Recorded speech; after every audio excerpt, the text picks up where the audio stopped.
Glória a Deus nas maiores alturas e paz aqui em Fortaleza. Para todas as pessoas que estão nesse lugar e a sua família onde estiver. Que toda a sua família seja salva. Amém? Abre Isaías 61. De todos os profetas, Isaías é o mais messiânico, é o que fala mais acerca de como vai ser o ministério de Jesus e de como ele operará.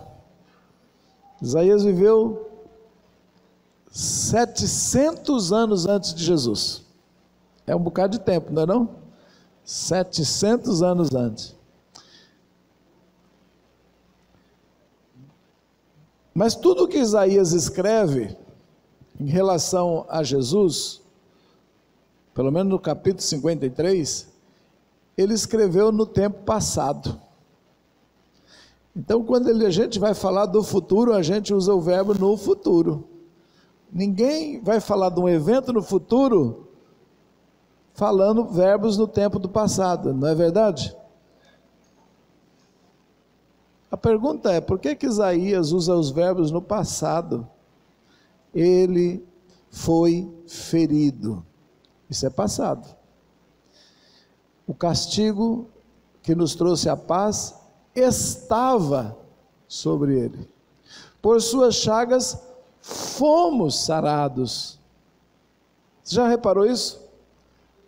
Isaías vive 700 anos antes de Cristo e fala do ponto de vista como se tudo já tivesse acontecido. Por que isso? Porque a sua cura também já aconteceu no passado, ela não vai acontecer. Tudo que Deus ia fazer, Ele já fez, Ele não vai fazer. Mas pastor, eu estou doente ainda, eu sinto meu problema aqui. Como que Ele já fez? É simples. A Bíblia também fala em Apocalipse acerca do livro que está escrito, chamado Livro do Cordeiro, que foi morto antes da fundação do mundo. Quando é que Deus lidou com essa questão de pôr nome no livro, lidou com o Cordeiro morto? Ele lidou antes que eu ou você existisse, foi antes da fundação do mundo. Assim diz o livro de Apocalipse. E assim também em Efésios fala que Ele nos predestinou nele, em Jesus, para as boas obras, antes também da fundação do mundo, para que andássemos nessas boas obras. Existe algo que já aconteceu numa eternidade, numa escala que não existe tempo. Eternidade não tem tempo, gente. Quando não tem começo e não tem fim, também não tem meio. Não tem essa escala que nossa mente está acostumada. Existiu e existirá sempre. Porém, no nosso relógio, na nossa vida, tem idade, tem tempo. E por ter tempo, tem futuro. Tem passado, tem presente. E para uma coisa acontecer no tempo cronológico, não significa que ela vai acontecer somente agora, no tempo de Deus. O tempo de Deus já aconteceu tudo, mas Ele precisa manifestar no nosso tempo. O Cordeiro estava morto antes da fundação do mundo, mas precisava manifestar, e foi 2000 anos atrás.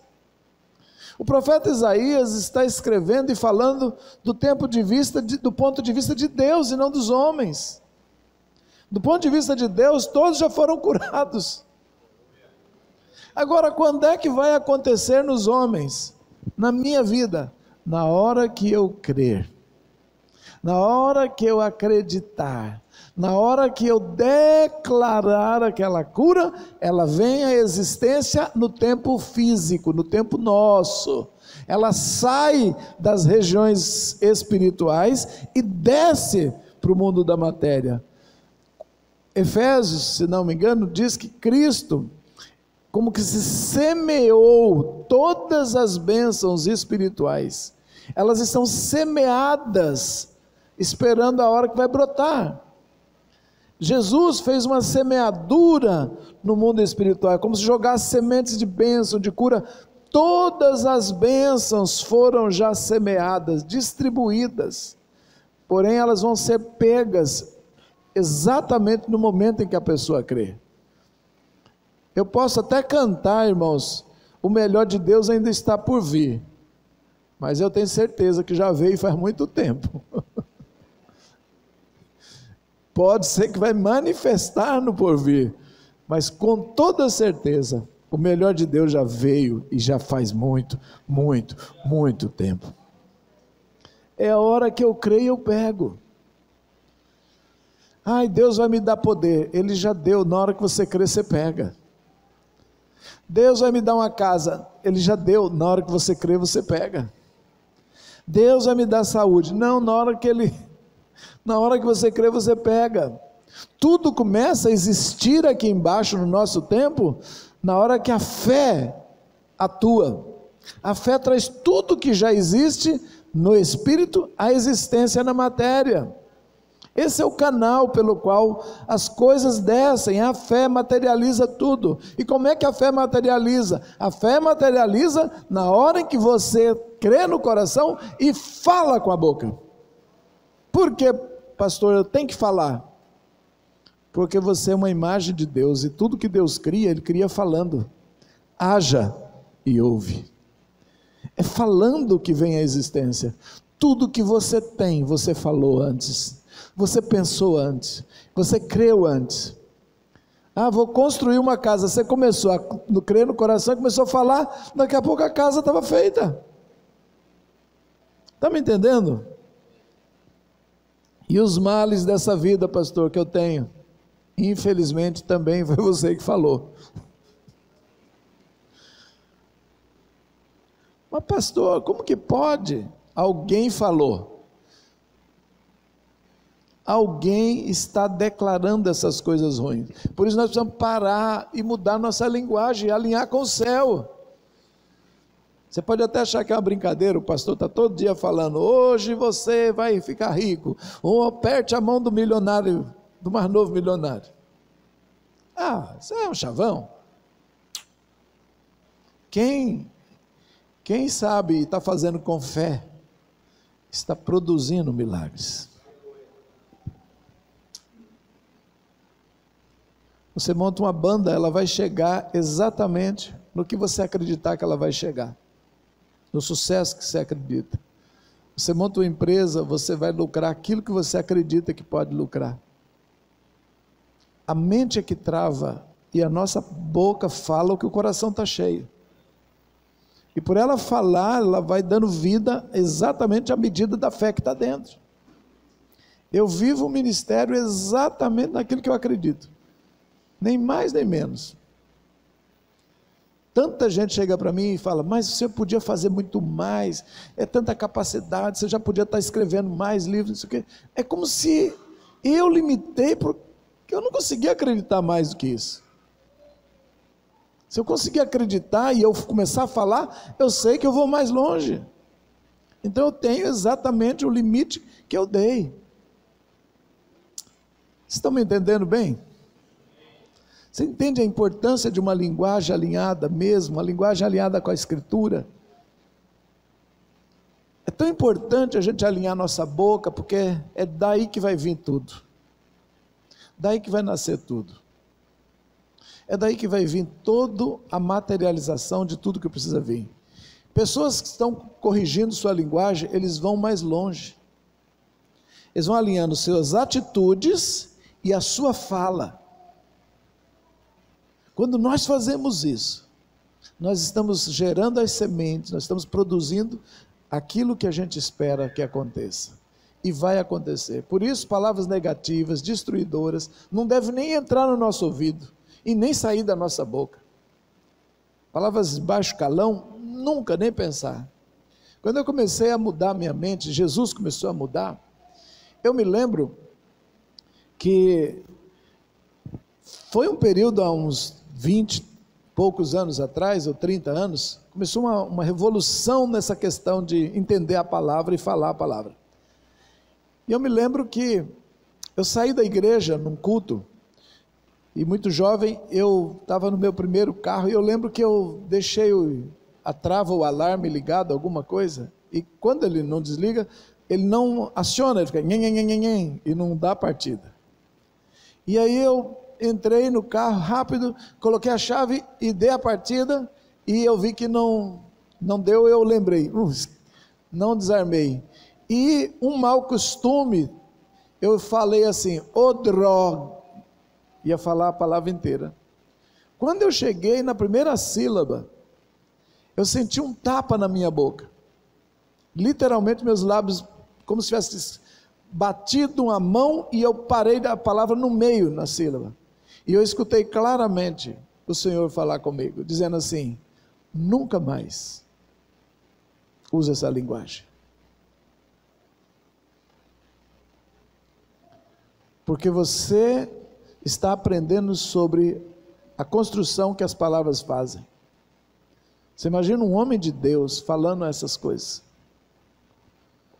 uma mulher de Deus usando a linguagem, falando esse tipo de palavra, está produzindo o quê?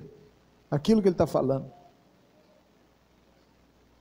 Então eu tomei aquele tapa e segurei, escutei a voz do Espírito Santo, entendi e fui prudente. Falei, meu Deus, daqui para frente eu tenho que ser prudente. É tão grave assim? Parece que quando a gente não tem entendimento é menos grave, mas depois que você escuta um sermão desse fica mais grave ainda. Porque se você entrar num país e não souber que atravessar farol vermelho é transgressão, você pode até ter um alívio, mas depois que você sabe, você não consegue mais, ou não deveria mais.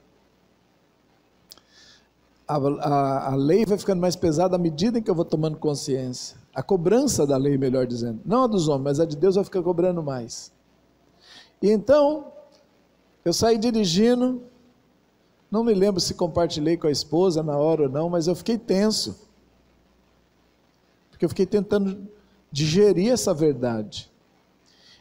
E nisso passou, esqueci, vamos conversando, outros assuntos, a mente vai esquecendo. Cheguei na rotatória que entra para minha casa. Quando eu vou entrar na rotatória, ela é toda esburacada. E quando você está com o seu primeiro carro novo, você fica muito chato. Você fica exigente demais. A peça não exige tanto. Aí você não quer nada errado, né? Que bate, que alguém risca, e aí que não bate num buraco, já vai. A peça passa, pula buraco. Depois de carro você não quer que a roda bate. E eu me lembro quando eu cheguei na rotatória, ela é toda esburacada. E com água ainda, aquela lama, aqueles buracos. E a única parte ruim, aquilo sempre estava ruim. Aí eu disse, eu não cheguei a dizer, só pensei. Eu ia dizer, mas que porcaria. E aí, lembrei na hora, veio assim, de novo, porque você está viciado a falar, a criticar, a murmurar, é um vício terrível. E aí eu cheguei, não posso mais, não sou um murmurador. Eu lembro que eu abri o vidro, coloquei a mão para fora e disse, eu abençoo a rotatória, eu abençoo o departamento de obras da minha cidade, eu abençoo a prefeitura, o departamento secretário de obras, abençoo essa região. E declarei outra frase em vez de crítica, em vez de murmuração, eu estava abençoando. Fui para minha casa, no dia seguinte voltei à tarde, estava tudo arrumado. Mandou arrumar tudo, não tinha um buraco, asfalto novinho. Eu tomei um susto, aquele estava há anos daquele jeito. E o Espírito Santo começou a me trabalhar. Cheguei em Israel para mudar, eu fui morar em Israel, Deus me permitiu essa grande bênção, compartilho com muita alegria, né? Uma honra do Senhor, do céu dada a um mero mortal, de morar em Jerusalém, antes de morar na celestial, morar na da terra, não é não? Então eu cheguei, e um amigo crente em Jesus, foi me buscar no aeroporto, E eu me lembro que, aliás, foi na saída, eu já tinha passado uns dias lá na viagem, e ele estava me levando. Não foi quando eu fui morar, foi quando eu perdi meu passaporte, eu precisei ir em Tel Aviv tirar passaporte, que a embaixada brasileira ainda é Tel Aviv, mas vai ser em Jerusalém. Então eu saí de Jerusalém e fui, e eu me lembro que ele foi reclamando do trânsito. Ele chegou e falou um momento assim: esse nosso trânsito é uma... E falou a palavra que às vezes a gente não considera palavrão, porque é tão normal, né? Mas Deus não se agrada, é linguagem. E ele falou aquilo, e ele diz: há anos só falam que um dia vão duplicar essa estrada aqui, essa BR não, né? BR é nossa, essa Kvish Ehat, significa rodovia número 1. Aí eu disse para ele: mas você está aqui, você é um cristão, você pode resolver isso. Ele olhou para mim e falou: como? Eu disse: diga. Aí eu levantei a mão e disse: Kvish Ehat, rodovia 1, seja duplicada. Eu abençoo o departamento de trânsito, eu abençoo o Ministério do Transporte, abençoo a verba governamental, abençoo quem vai liberar. E fiz essa oração e disse: pronto, por que sofrer? Engarrafamento o tempo todo. Acho que lá no fundo essas pessoas olham para a gente e falam: maluco, né? Passou uns meses, eu voltei em Israel. Ele me pega, mesma pessoa, está andando comigo e diz: você lembra da Kvish 1? Kvish Ehat? Eu não lembrava nada. Eu falei: não sei. Você não lembra dessa rodovia? Não. Ah, tá. Eu falei: mas o que você quer falar exatamente? Aquela faltava duplicar, engarrafar, não sei o quê. Ah, eu lembrei. E eu olhei do lado da obra feita. Um pedaço enorme, já estava duplicado, e as máquinas trabalhando. Ele falou: está sendo todinha duplicada. Falei: glória a Deus, hein? A gente tem mais para dar coisas boas do que a gente imagina. Quero falar um pouco mais sobre isso, explicando esse princípio de autoridade espiritual. Antes de explicar esse princípio, como eu pedi para você abrir Isaías 61, quero ler com você: o Espírito do Senhor Deus está sobre mim, porque o Senhor me ungiu para pregar boas novas. Você vê que a primeira coisa que Isaías diz que o Espírito Santo está sobre Jesus é profetizar, é pregação, é declaração de coisas boas, é a pregação do reino. Sabe o que significa boas novas? Boas notícias. Quando você traduz essa palavra para grego, significa evangelho. A palavra evangelho significa boas notícias, boas novas. Então, pregar o evangelho, traduzido literalmente, é pregar boas notícias, dar boas notícias, falar coisas boas. Então, Jesus foi ungido com o Espírito. O profeta Isaías está falando do ministério do Senhor. Por isso ele diz: o Espírito do Senhor Deus está sobre mim, porque me ungiu para pregar boas novas aos mansos de coração, às pessoas humildes, às pessoas que não são arrogantes, porque o arrogante não tem boas notícias para ele. A notícia para o arrogante é: cuidado, o orgulho precede a queda. Pessoas arrogantes não vão ouvir boas notícias, não vão ouvir o evangelho, não vai fazer efeito sobre elas. O efeito faz sobre os que estão querendo, os que estão se humilhando, os que estão quebrantados de coração.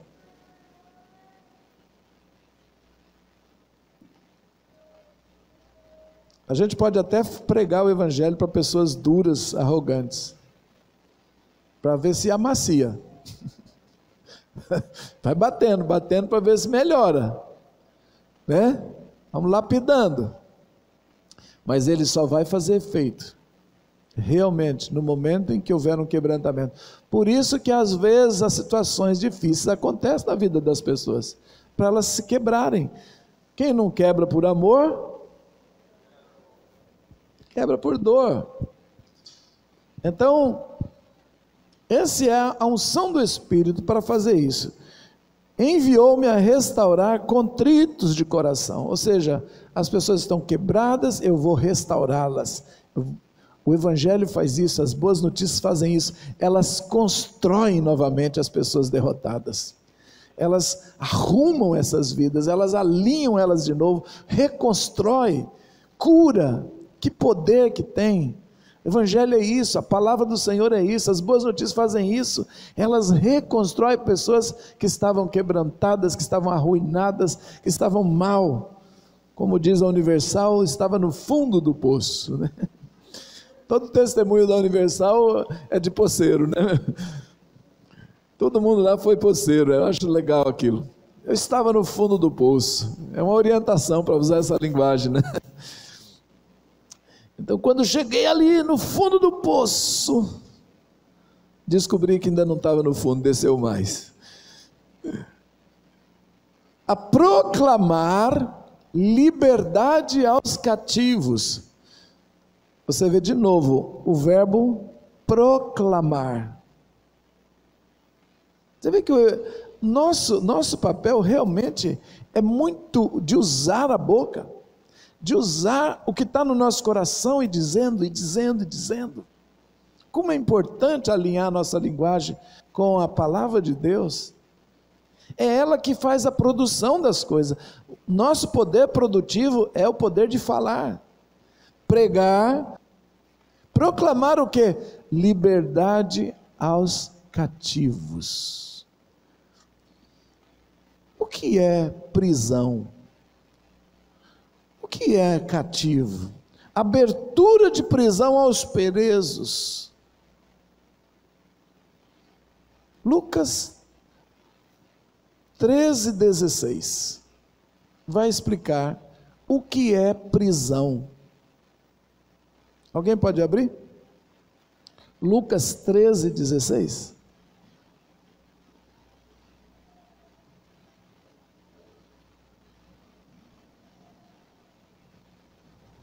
Lá está explicado o que é uma prisão.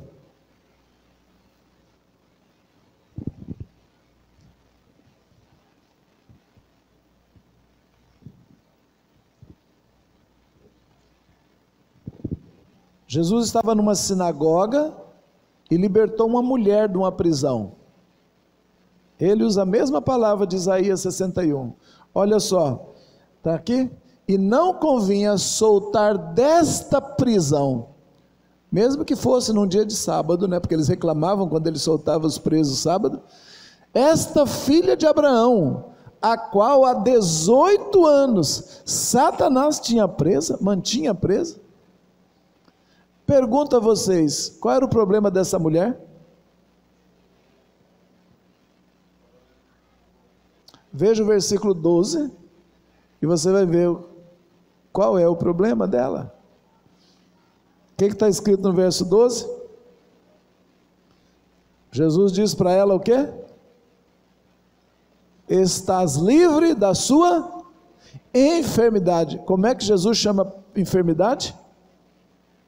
Prisão de Satanás.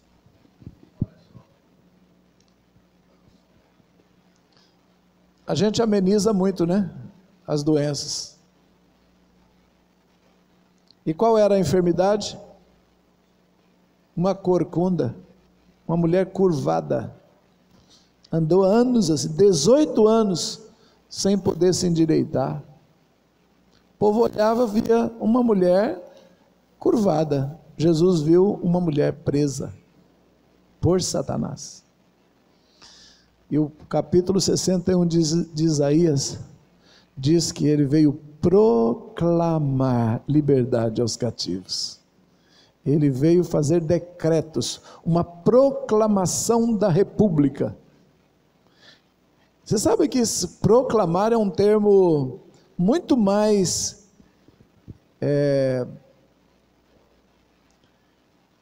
jurídico, de fazer uma proclamação. Ele tem força de lei. Ele não é simplesmente falar comum, é falar com a força de quem tem autoridade para mudar destino. Proclamar, decretar. Decreto é coisa que só rei e autoridade, presidente pode falar. Fiz um decreto, decretei, tornou-se lei. Isaías 61, está escrito ainda, verso 2, apregoar. Como é que se apregoa? Com a boca, é fala também. O verso 3 diz, ordenar. A maioria do que nós vivemos e fazemos é com a boca, gente. É tão importante entender isso, que muda toda a nossa estrutura de palavras e toda a nossa forma, nosso vocabulário. As pessoas falam, nossa, e aí completa, né? Por que a gente faz isso? No espanto, nossa Senhora, está amarrado, cancelado, só foi para ilustrar. Fala, meu Deus, mas não fala ela. Quem ainda fala assim? Que bom, ninguém aqui, olha. Ainda sai?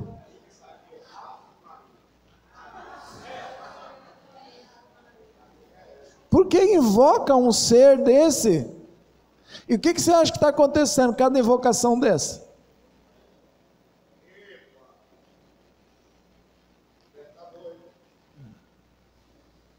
Ei, muda a linguagem. É cultural. O pior de tudo é quando vira cultura mesmo. Quando vira festa, quando vira costume, quando vira hábito, é mais difícil.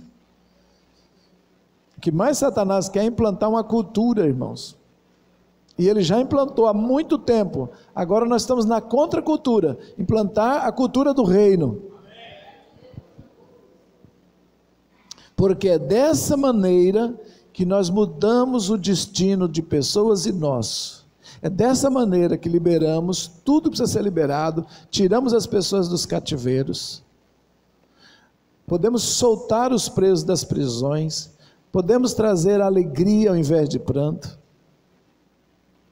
Todo o ministério de Jesus, por isso ele disse que eram 3 coisas que ele fazia. Ele disse, ensinar, que nada mais é do que colocar em ordem os assuntos alinhados de forma didática, transmissão, mostrar com a vida, pelo exemplo. A maioria do ensino de Jesus é exemplo, não é conjunto de conhecimento. Sabia que Jesus não ensina com conjunto de conhecimento?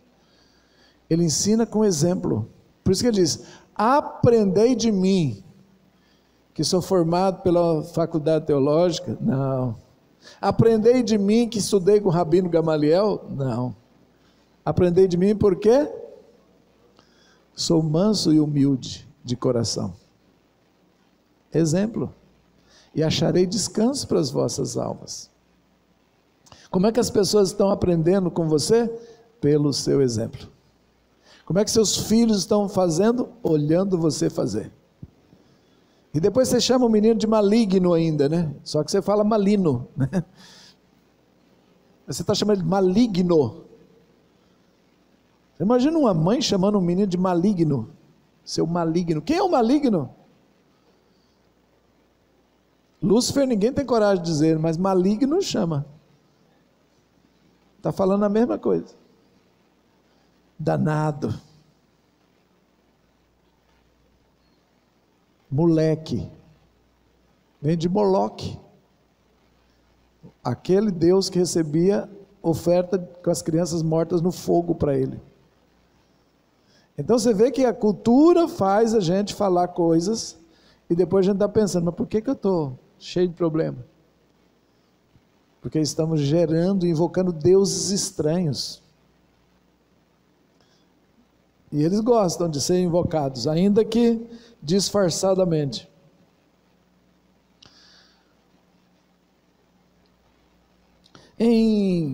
Então eu mostrei ali também, junto com, estou fazendo 2 ensinos ao mesmo tempo, mostramos que as enfermidades, muitas delas são espíritos imundos, são malignos. Um dia eu fui orar para uma moça surda, e ela não ficava boa na hora, e eu fiquei meio que indignado, e falei, não vou desistir dessa moça. Ela estava surda de um ouvido, ela me disse que era de nascença e tinha 20 anos de idade. Então eu orei, primeira oração, eu disse, tímpano, seja curado. Não, como eu pensei, ela nasceu surda, ela nasceu sem o tímpano, eu disse, tímpano, seja formado, agora. E fui tão confiante, falei, pode tampar o ouvido bom que você vai ouvir. E fui lá no ouvido ruim, fiz assim, falei para ela ficar de costa para mim, para ela não ver quantas vezes eu estava estalando o dedo. Aí eu virei, ela ficou olhando para lá, eu fui no ouvido esquerdo, direito tampado, e eu disse, fiz assim, e falei para ela, quantas vezes você ouviu? Quantos estalos você ouviu? E ela continuou olhando para frente. Aí eu falei, bom, nem escutou o que eu falei, nem escutou o estalo.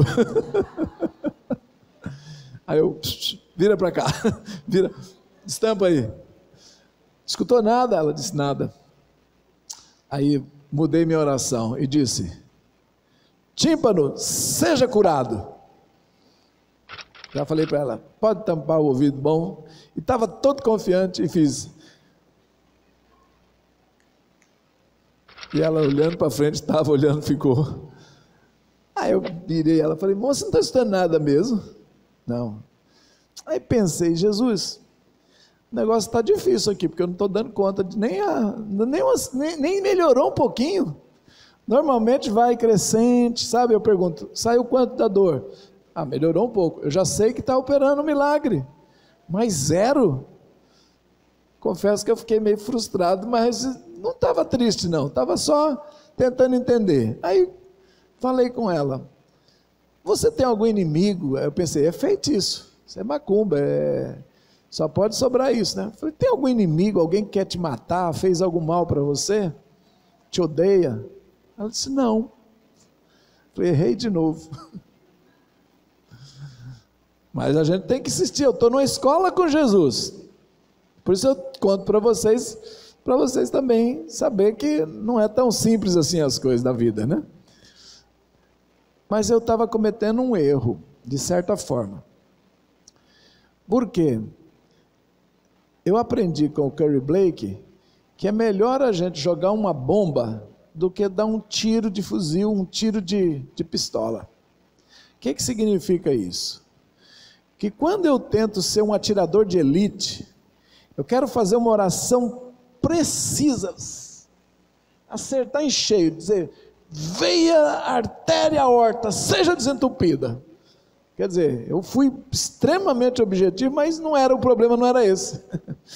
Então não adianta nada eu dar um baita de um tiro, parece que eu vou acertar de primeira e errei, o problema é outro. Você está orando às vezes por uma área do corpo que está doendo, mas é fruto de um problema em outra área, e aquilo é só reflexo, e você fica profetizando com palavras precisas em cima daquele ponto. Então é isso que eu estava fazendo, eu estava deduzindo que o tímpano não tinha formado, depois eu deduzi que o tímpano estava danificado, e nenhum era nada disso. Ela tinha tímpano e estava bonzinho, para você ter ideia. Mas o que acontecia? Quando eu perguntei, sua mãe, sua tia, avó, te levava em terreiro para fazer paz, consagração? Ela disse, parece que a minha mãe fazia isso. E aí eu falei, então é isso. Eu disse, espírito imundo. Aí eu não conversei com a doença, não conversei com o tímpano, eu conversei com o espírito imundo que estava nela. Eu disse, espírito imundo, que entrou na vida dela, no ouvido dela, ainda no ventre da mãe, quando ela foi ao terreiro.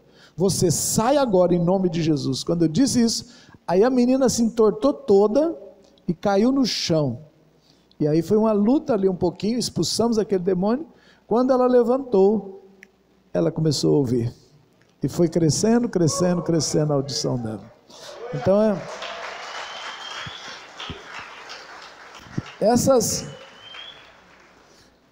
essas ilustrações eu conto para que a gente às vezes vença, né? Saiba discernir. Então não era cura, era uma libertação de um espírito imundo. Então eu encontrei duas formas de libertar as pessoas. Uma, às vezes, é ordenando a saída do espírito de enfermidade, você está livre desse espírito, você sai esse espírito, e outras vezes é declarando cura. Mas o fato é que quando a gente começa a ministrar no poder do espírito uma vida, Deus vai trazer cura, ou vai trazer a libertação do espírito. Ou tem um dano no físico, ou tem um dano que tem um demônio alojado ali. Isso são duas coisas um pouquinho diferentes, mas é ministrado do mesmo jeito, é por decreto, é por proclamação, é por ordem em nome de Jesus, amém? Não é tão fácil saber um ou outro, eu padeço às vezes tentando, mas na dúvida eu digo, ser curado, agora eu digo, espírito de enfermidade, sai, já digo as duas coisas logo de uma vez, já procuro fazer uma ministração como Jesus fez, olha em Lucas, como que ele diz, está livre da enfermidade, e era um espírito, né? Olha aí no texto aí que fala assim, que tem um espírito de enfermidade. Vamos ver agora ainda dentro entender mais essa questão da linguagem. Essa linguagem tem que ser acompanhada de fé, ok? Não basta falar, tem que crer. Por isso, ontem eu trabalhei, eu não sei se foi ontem ou antes de ontem, eu já estou um pouco perdido, eu trabalhei um pouco sobre sentimentos. Ontem que eu falei o valor dos sentimentos, eu falei como é importante. Então, a fé também é um sentimento. Por incrível que pareça, a fé é um sentimento. É um sentimento de convicção, de segurança. É um sentimento poderoso demais e que quando acompanhado de palavra, solta-se uma palavra em cima daquilo que está sentindo, como raiva, como dúvida. Dúvida também é um sentimento de insegurança. Então, quando fala não duvidar no coração, é não trocar o sentimento de segurança pela insegurança. Duvidar é recuar. Então, quando você tem esse sentimento de fé, o que você fala com esse sentimento acompanhado, ele produz resultados tremendos. Ou o que você fizer, às vezes não só falar, mas agir em fé. A Bíblia fala agir em fé, andar por fé. Moisés andou por fé naquele deserto, guiando aquele povo, todo dia dependendo de Deus. Abraão caminhou por fé, diz a Escritura. Noé construiu por fé. Ele não só falou, ele construiu. Então, muita realização vem à existência quando a fé, mas a fé começa no coração e ela pode ir crescendo de acordo com as experiências que vamos tendo, ou ela pode ficar parada e não crescer, ou ela pode até diminuir e desaparecer. Como qualquer outro sentimento, podemos ter ele em alta, pode ter em baixa, mas é importante não perder a sua fé. Paulo diz que guardou uma coisa, foi a fé. Combati o bom combate,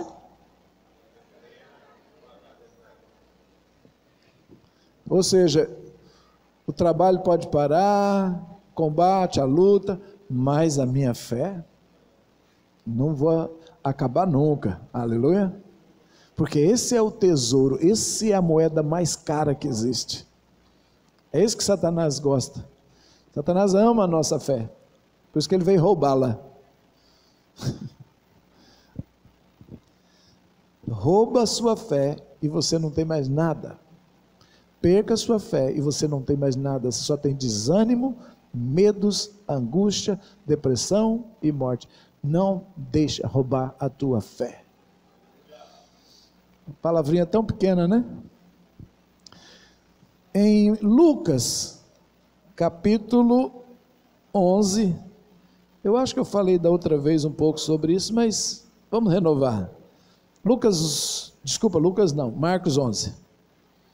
Marcos 11 tem uma história muito, muito importante. Jesus vai dar a última lição para os seus discípulos, uma vez que ele vai embora.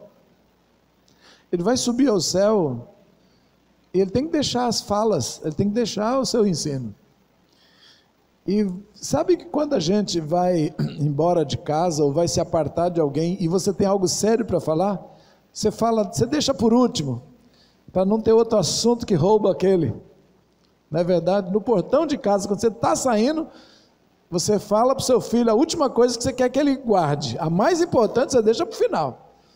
Então Jesus deixa as falas importantíssimas, fala no meio, fala no começo, no meio, mas também tem que falar no fim. Então, como Jesus está na última semana de vida na terra, a gente tem que prestar atenção no que ele está falando, porque é extremamente importante, porque ele está dando aviso no final.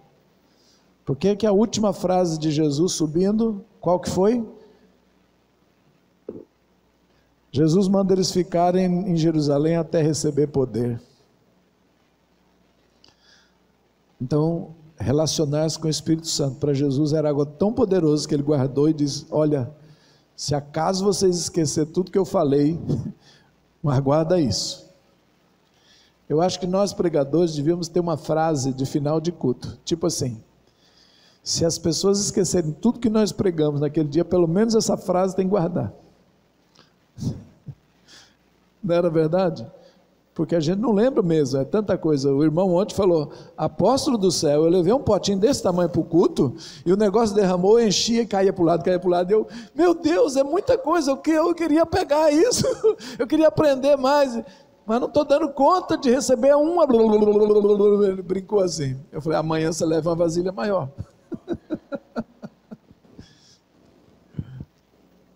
Então, ele fala no final, essa lição é na última semana. Olha que interessante.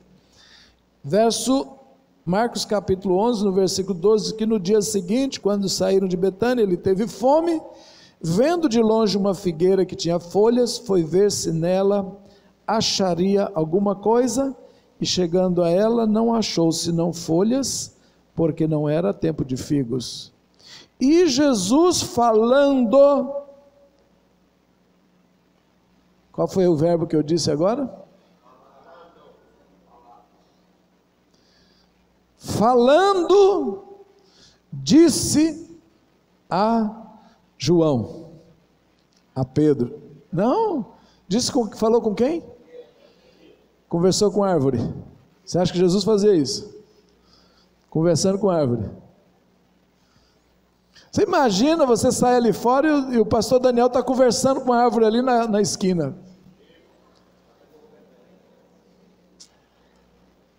O que você pensa dele?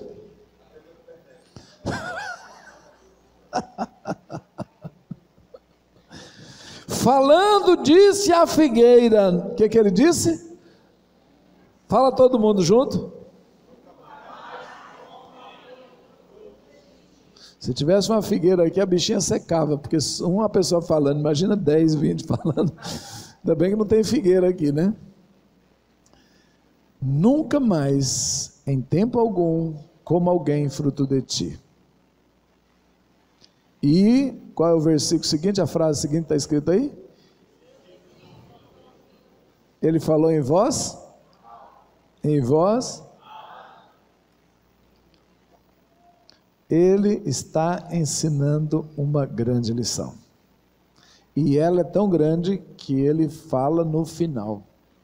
Se vocês, meus discípulos, quiserem fazer coisas, milagres, produzir milagres e curas, aprende essa lição. É isso que ele está querendo dizer. No dia seguinte, lá no versículo 20 agora, e passando eles pela manhã, viram que a figueira se tinha secado desde as... E Pedro, lembrando-se, disse-lhe: mestre, eis que a figueira que tu amaldiçoaste O que Jesus fala? Tende fé em Deus, Pedro, e todos os outros que estão me ouvindo.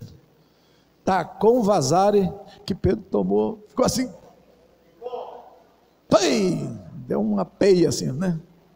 Tenha fé em Deus.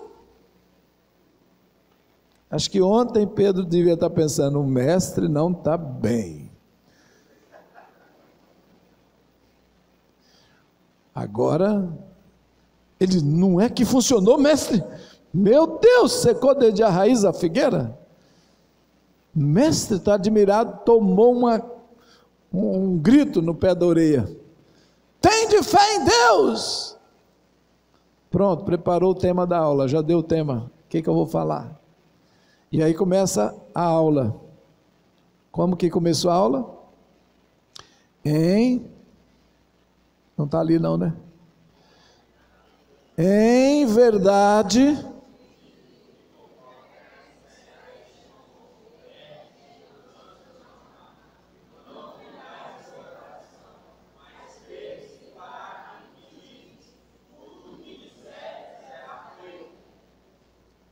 Meu Deus, crer no coração e crer que disser, do jeito que disser, aquele que disser ao monte. Você vê que a ênfase está no quê?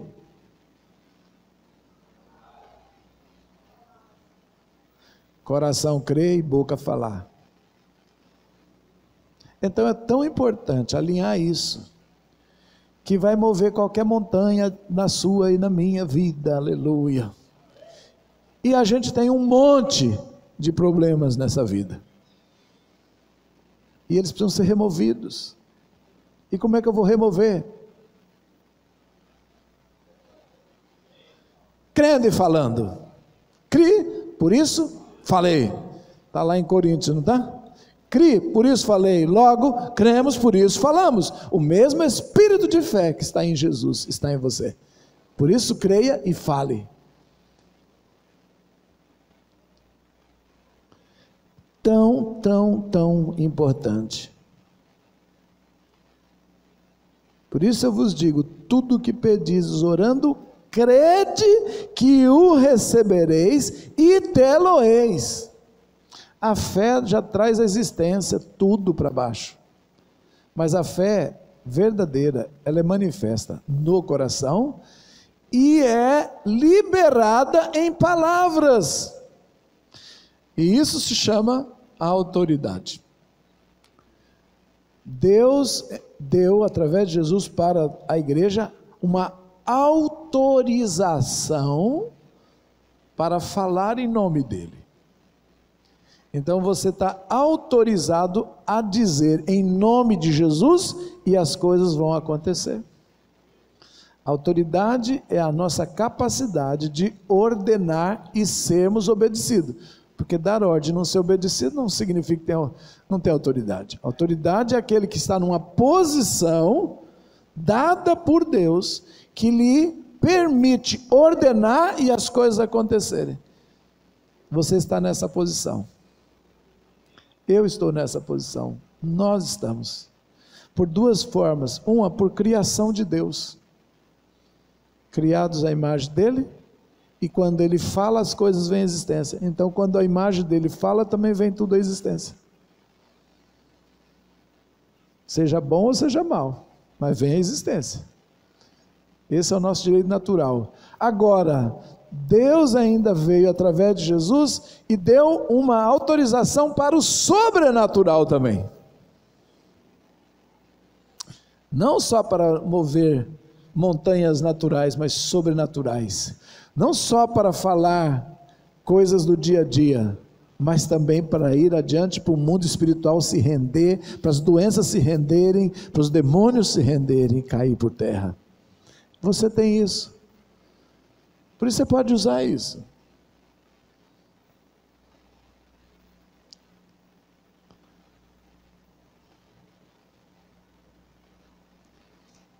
Vamos lá. Me lembro quando a gente começou a aprender sobre autoridade na nossa igreja.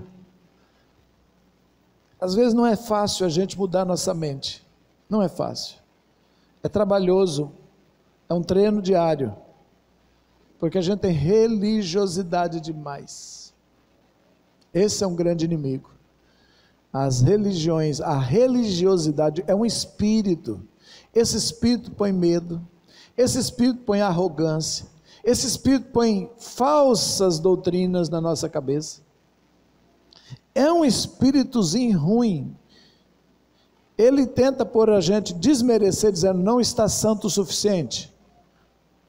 Ou então coloca sobre nós um sentimento, às vezes, de orgulho espiritual. A maioria de nós temos dificuldade em confessar pecado depois de muito tempo que estamos na igreja. No começo não, mas depois que pega o espírito de religiosidade para confessar é a coisa mais difícil. Sabe por quê?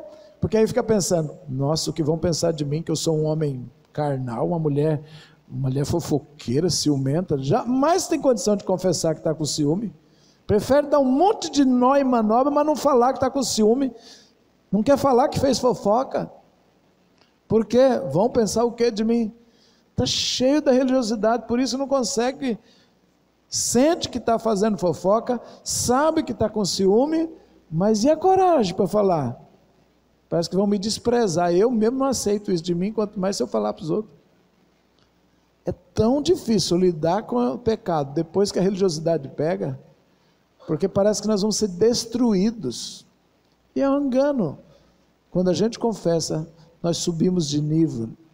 Deus nos vai dar mais autoridade ainda. E as pessoas vão crer mais em nós depois. Mas o diabo conta para nós que elas vão afastar de nós, vão ter medo da gente, e vão negar a gente, vão achar que a gente é sujo. Por isso a gente esconde nossa verdadeira face. Amém? Mas fala, isso vai acabar. Diga agora, isso já acabou. Vamos melhorar a frase, né? Isso já acabou. Glória a Deus. Glória a Deus.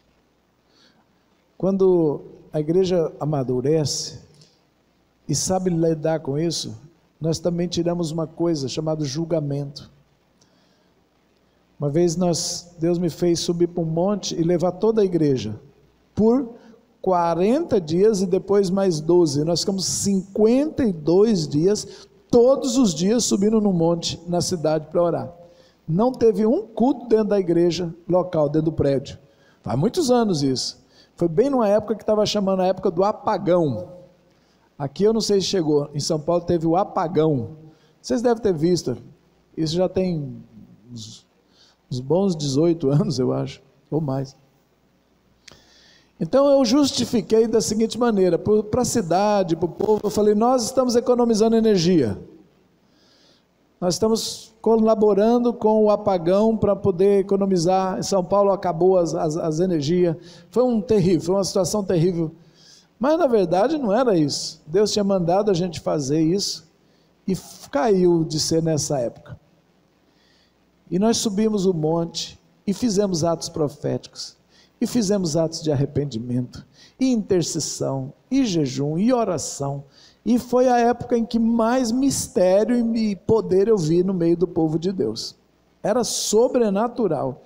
Todo dia, e lotava o monte que a gente frequentava, ele tinha um estacionamento em cima, era um platô. De lá de cima via a cidade inteira, aquele platôzão lindo, limpinho. Então virou a nossa igreja, levava violão, a oferta era feita lá em cima, e não tinha problema. Nós ficamos 52 dias cultuando. E os últimos 12 dias, não sei se foi bem todos os 12 ou uma semana, Deus disse assim, vai fazer pequenos grupos, se isola cada grupinho, e vocês vão fazer o seguinte, vocês vão falar na frente de 3 ou 4 pessoas, vocês montarem esses grupinhos, vocês vão dizer todo podre que vocês quiserem dizer da vida de vocês, tudo que quiser. Tudo que fez de errado e quiser pôr para fora e nunca mais guardar a podridão nem os pecados. E os outros que ouvirem, se escutar algo que fez também, vai dizer, eu também tenho esse problema, ou fiz isso também.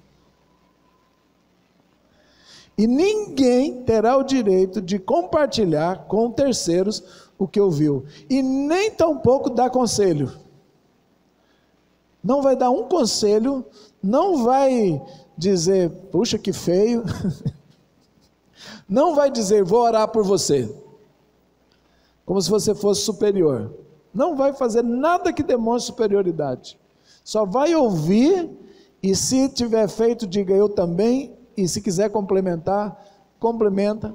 Depois passa para o outro, para o outro, para o outro. Todos vão falar, e quando terminar, vocês vão se abraçar e vão pedir a Deus que lave tudo isso, e que o sangue de Jesus já fez uma limpeza. Se tiver coragem, fica, se não, pode ir embora do monte. Um bocado de gente falou, estou fora. Não dá, esse para mim ainda é muito difícil. Não tenho coragem. E os corajosos ficaram. Gente, foi uma carta de alforria e liberdade que nós assinamos aquele dia. Nós fomos libertos num nível, porque a verdade é a única coisa que liberta. Foi tão profundo isso, foi tão bom, foi tanto choro e tanta alegria depois, que nós parecíamos crianças nascendo de novo ali, naquele monte. O nível de autoridade que tinha era tão impressionante que a gente orava por nossa cidade e as coisas aconteciam. E Deus falou, eu precisei levar vocês para esse nível, porque vocês querem andar comigo. Você lembra o texto de Ezequiel, que o anjo chama para entrar no rio das águas purificadoras? E o anjo veio, pegou uma cana de medir, mediu 1000 côvados e disse, entra. E eu entrei naquelas águas, e as águas davam nos artelhos. Quando a gente é crente novo, entrar no rio de Deus é uma alegria, é igual criança brincando em praia, correndo, aquela aguinha rasinha, muito período de alegria e alegria com Deus. Aí o anjo mediu mais 1000, o varão mediu mais 1000 e disse, entra, e eu entrei, e as águas me davam nos joelhos. Isso significa que eu já sou levado para um nível mais profundo com Deus. Estou entrando no rio de Deus, e as águas agora me dão no joelho. Joelho lembra a oração, já é uma fase em que eu já sei orar, eu já consigo orar, eu já falo com Deus, eu já posso pedir a Deus as coisas, os milagres já estão acontecendo, eu já estou andando mais profundamente, já é uma pessoa de oração.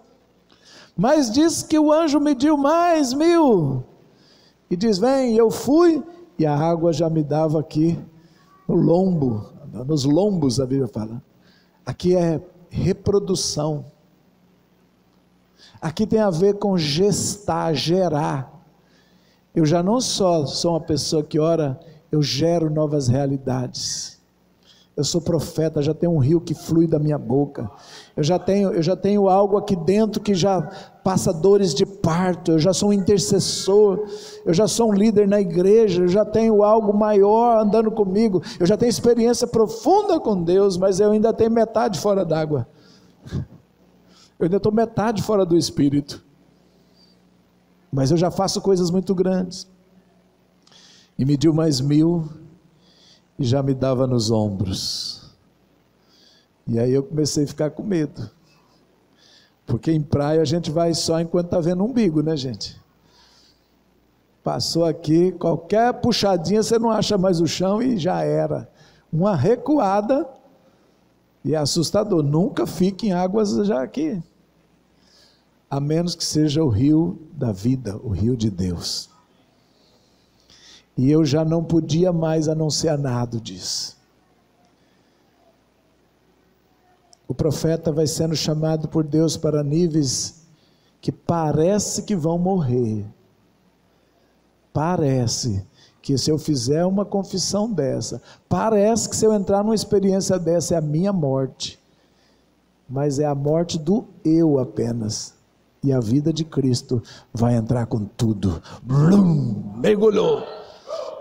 Já não tem mais nada fora do Espírito, não tem mais nada fora das águas de Deus, está tudo encoberto pelo rio de Deus e não tem mais nada do ser humano. Agora é a morte realmente. Jesus também foi para a morte, para não ter mais nada humano. Levantou-se apenas o Filho de Deus agora, levantado acima de todo nome. Assim ele passou por esse também. Nós passamos, mas não vamos perder a vida de Deus, nós vamos perder a vida da carne, a vida do pecado, a força do pecado. E ali ele é inundado e o rio entra dentro dele. E agora é rio por fora e rio por dentro, ou seja, o Espírito não está apenas cobrindo e conduzindo, o Espírito entra e toma conta, e o rio sai de dentro de você agora. Agora tem um rio da vida dentro de você e o rio se confunde, e não é de morte, é rio da vida. Aí diz que aí me tirou daquela experiência, e eu voltei. Ezequiel diz que aí saiu do rio. Quando ele saiu do rio e olhou, tudo estava diferente, não era mais um profeta apenas.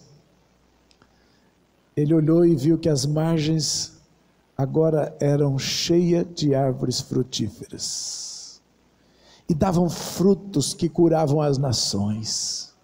O rio agora era cheio de peixes. Mudou foi o rio, mudou foi a natureza, mudou tudo em volta. E a pesca, e aquela frutificação tremenda, e a cura tremenda. Irmãos, quanto mais entrarmos, mais Deus vai, ao nos matar, ao nos mudar, vai mudar tudo ao redor nosso.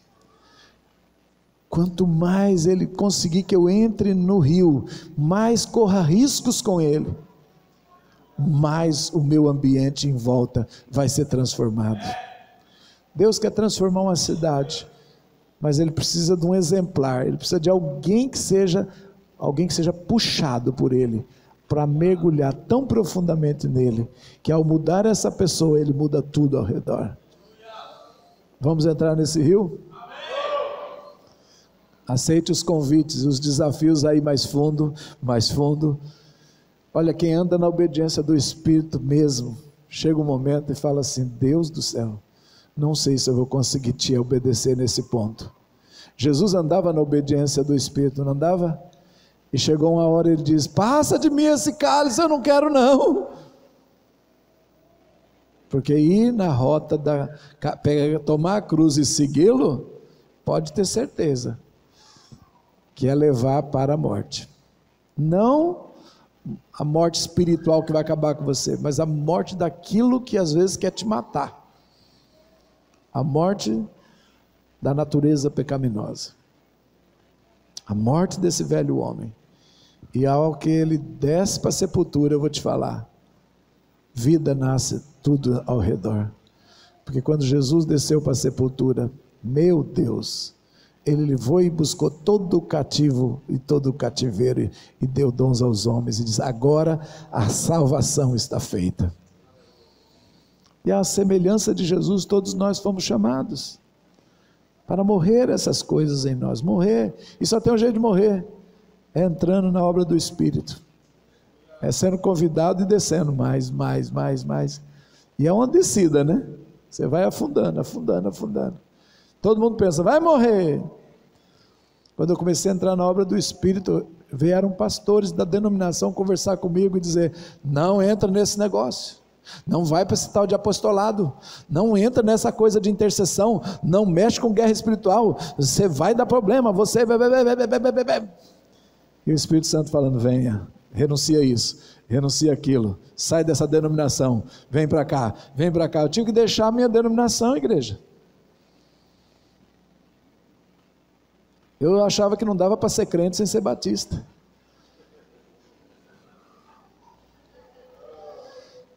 E daquela bem conservadora mesmo, sabe? E Jesus falando: vou medir mais 1000, dá para você vir? Dá para você vir?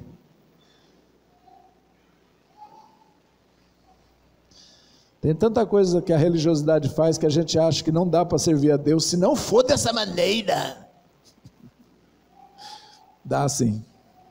Tem muita mudança. E vocês estão sendo chamados para entrar num rio profundo. Se prepara. As mudanças estão vindo, os rios, o convite do anjo, o anjo está andando na frente dizendo, e aí? Vamos para as águas mais profundas? Vamos? Vamos deixar Deus mudar tudo? Vamos? Ou vai se agarrar na cadeira da religião? É tão segura, né? É tão segura que quase todo dia você senta nela, porque você nem escolhe outra para não pensar. Você entra ali direto e puf, senta na mesma. Ou você acha que você troca de lugar aqui na igreja? Troca nada. Você conhece a nuca que está na sua frente. Se faltar, você sabe quem faltou. Fulano não veio hoje.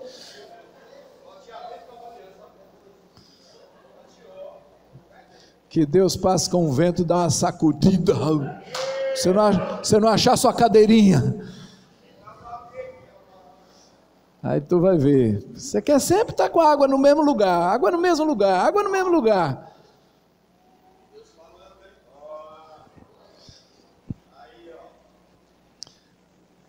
Entra nas águas da cura. Deus está convidando vocês para uma revolução de cura. Uma revolução em várias áreas, não é só essa daqui não, eu só estou dando uma de exemplo só.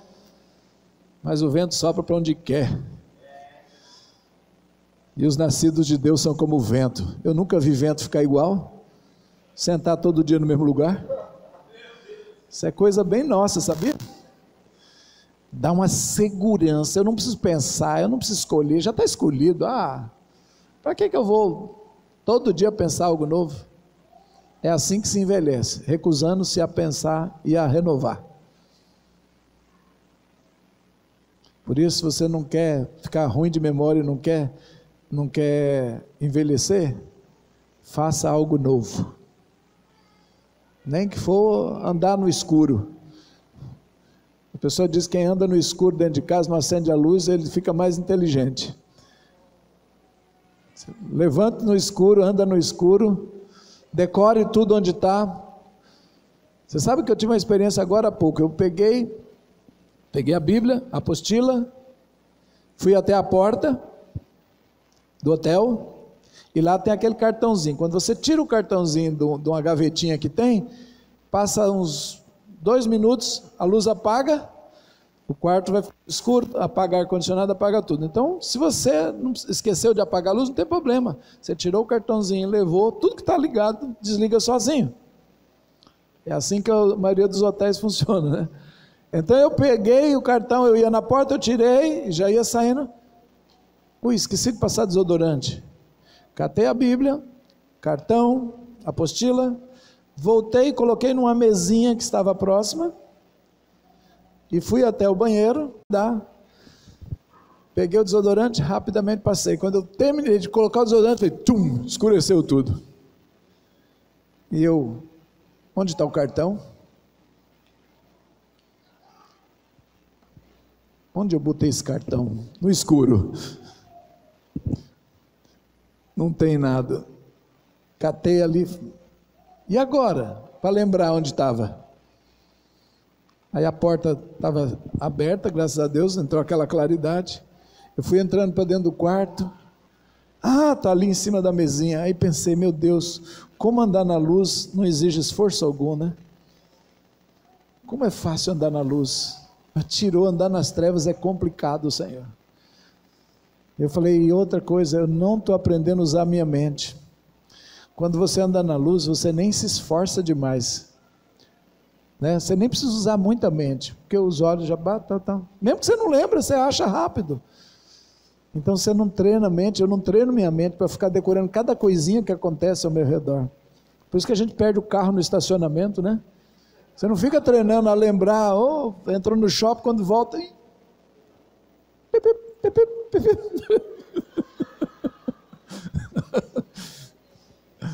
a gente não treina, porque andar na luz não precisa, você está vendo. Então diz que quando a gente anda no escuro, a gente força os neurônios que não estão trabalhando a trabalhar, força áreas do cérebro, mas não é disso que eu quero falar. Eu quero que você saiba que Você pode proclamar liberdade aos cativos, você pode ordenar, você pode sair da religiosidade. A religiosidade não ora assim. A religiosidade não tem esse costume. A religiosidade não avança, ela prende, ela engessa, ela trava. Deus quer trazer algo novo? Não, eu já conheço esse assunto, não vou entrar nessa novidade não. Vocês ficam atrás de novidade. Para quê? Está tão bom assim? Quanta gente resiste tantas mudanças que Deus está fazendo? Não vamos ser religiosos, vamos aceitar o convite, andar mais uma milha, andar mais uma, entrar mais fundo na obra de Deus. Isso vai nos limpar do mundo e vai nos dar o melhor de Deus e vai dar uma colheita grande de almas para Jesus. Amém? Não tenha medo de mudanças.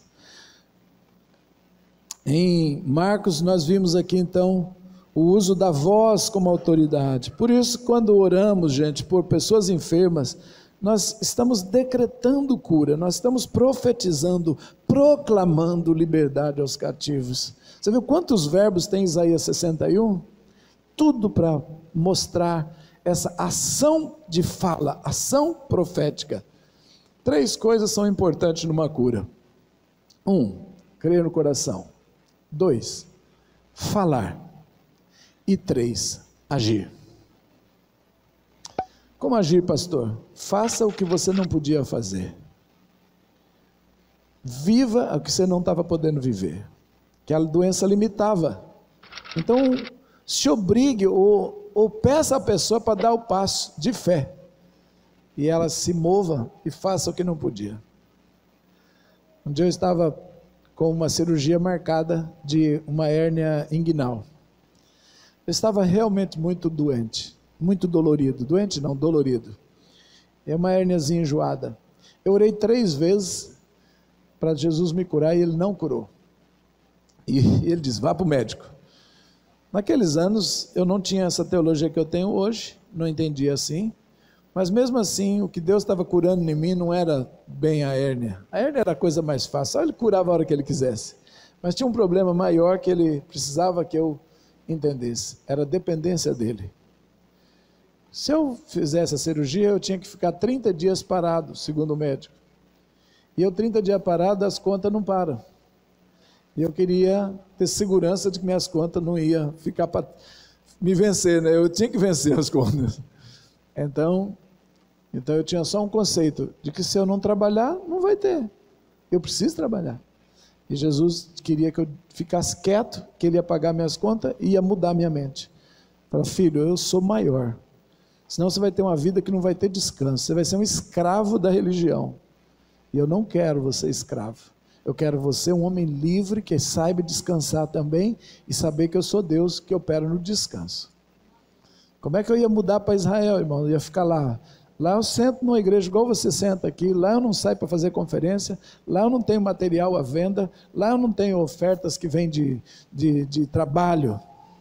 Então como é que eu ia viver? Como é que eu ia encontrar um ministério mais eficiente se eu acho que eu tenho que fazer, se eu tiver descansado? Eu nunca ia fazer coisas como essa. E Deus queria me provar, por isso que Ele me parou. Por isso Ele me parou e me fez passar por uma pequena cirurgia boba, mas fez, para eu descansar 30 dias e ficar lá em casa, sem poder me movimentar muito, sem andar, sem subir escada, para Ele poder falar, está vendo que eu paguei suas contas? Só para isso. Porque eu não conhecia esse lado de Deus. Eu achava que Deus provia, se eu trabalhasse sempre bastante e forte. Mas está escrito também que aos amados Ele dá até enquanto dorme. Mas eu não conhecia esse versículo naquela época. Amém? Vocês gostaram desse versículo também, né? Ele é vivo, ele é real. Mas eu quero mostrar outra coisa com essa ilustração. Quando eu estava nessa luta de não querer ser operado, eu estava trabalhando. Até que eu fui para uma igreja, o pastor me hospedou num andar superior, bem mais uma escadaria gigante, e eu tinha que subir. Eu não sabia que eu estava tão mal, até aquele dia que eu fui subir aquela escada e... que dor! Ai, cada passo que eu subia. Depois o médico falou, você não pode subir escada. Mas eu não sabia, eu estava subindo e descendo. Mas doía, doía. Aí eu fui carregado. E faltava 1 mês ainda para a cirurgia. 1 mês. E aí, eu com a agenda cheia no mês de dezembro. Marquei a cirurgia para o dia 27 de dezembro. Quando eu fui lá, o médico perguntou para mim: semana que vem eu vou te operar. Ele disse: não posso porque eu vou estar no Rio de Janeiro. Semana que vem eu vou te operar. A outra semana ele disse: não, eu tenho uma agenda em Maceió. Na outra semana: não, eu tenho que ir para não sei aonde. E ele falou: peraí, você não para não? Falei: por enquanto não. E aí ele falou: dia 27 de dezembro, quase virada de ano, quase, vou te operar no Réveillon, meu filho. E a gente marcou. Eu falei: essa data eu estou livre. Olha, para você ter ideia, o dinamismo, né? Mas aí, no 1º de dezembro eu já estava mal. Aí começou a doer, eu não tinha dor. Até então eu estava bem porque eu não tinha dor. Mas a hora que chegou a dor, eu falei: agora eu paro. E aí eu quis adiantar a cirurgia. Falei: amanhã eu já ligo e adianto essa cirurgia. Eu não vou esperar 27 de dezembro. Estou na primeira semana. Queridos, subi, desci aquela escada, fui para o culto, sentei na primeira cadeira e estou só medindo os passos, sabe, olhando as escadinhas assim, pensando: como eu subo? E eu vou ter que... Eu já estava planejando, porque doía tanto. Aí eu falei: eu vou pôr o braço aqui e vou pregar apoiado o tempo todo, porque eu não vou dar conta. Tá fazendo todos esses planos e segurando aquilo aqui. E a adoração correndo e o povo dançando, e uma unção na igreja, uma unção, aquele povo suado de tanto rodar, pular no Espírito, uma alegria do Senhor, a força, uma igreja livre na adoração mesmo. E eu sentado, eu escutei uma voz falar comigo assim: levanta e dança para mim.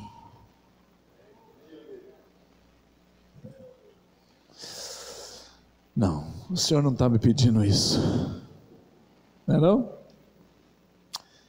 E ele diz: levanta e dança.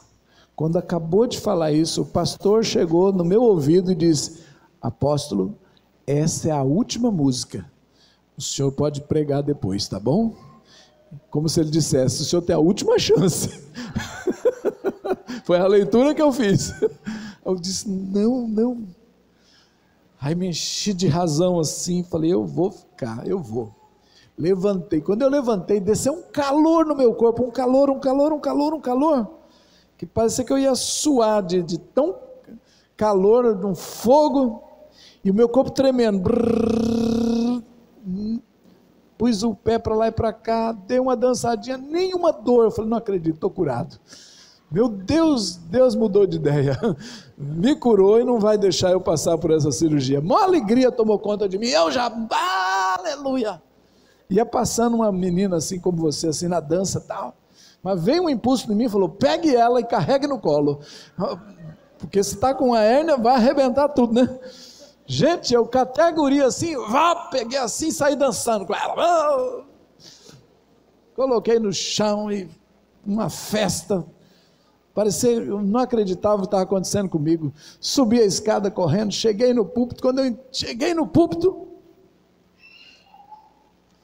e a igreja adorando a última música, eu com o microfone aqui, o Senhor diz assim para mim: agora eu quero que você fale para Satanás o seguinte, diga para ele: você não pôde nem com Elias, quanto mais comigo que sou mais do que Elias. Diga para ele. Eu disse: Senhor, bote a dor de volta, porque a covardia bateu.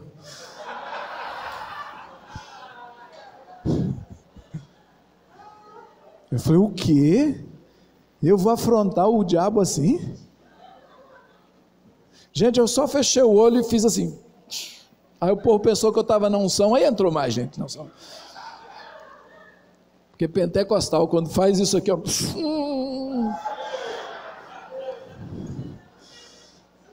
todo mundo já roda.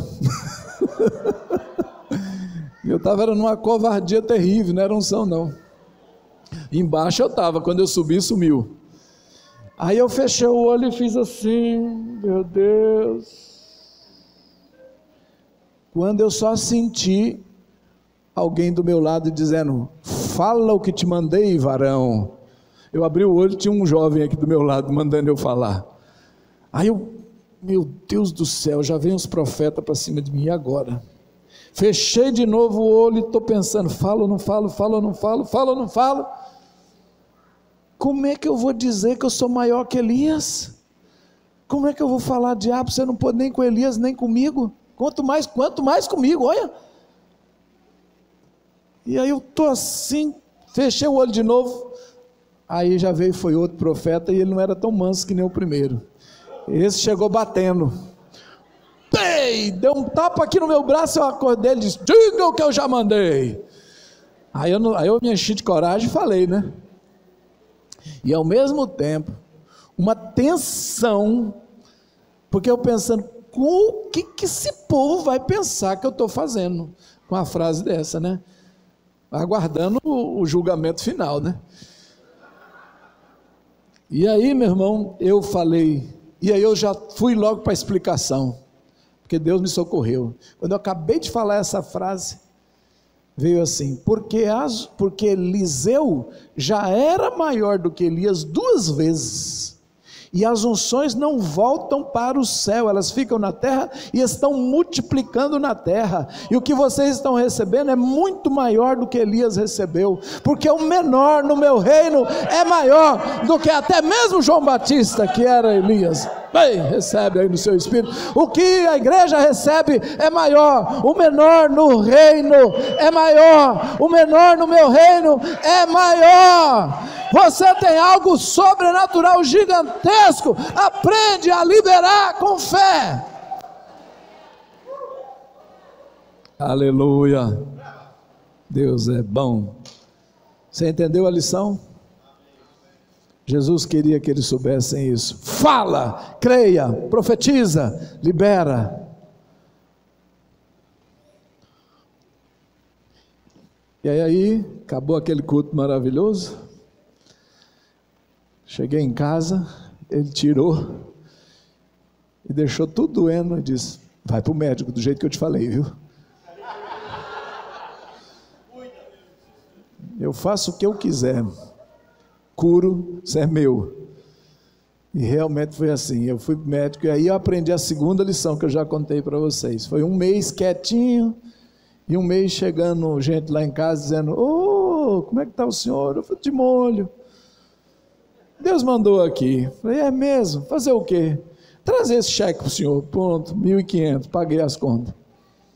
Pagou as contas, me mandou para uma pousada, me pagou toda a despesa de uma pousada, me deu R$1.000 a mais só para eu ficar lá descansando. Alguém faz isso pelo outro? Faz, Jesus faz. Faz mesmo.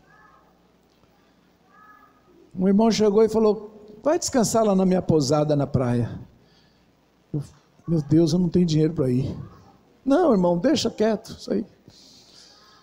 Eu descanso aqui em casa mesmo.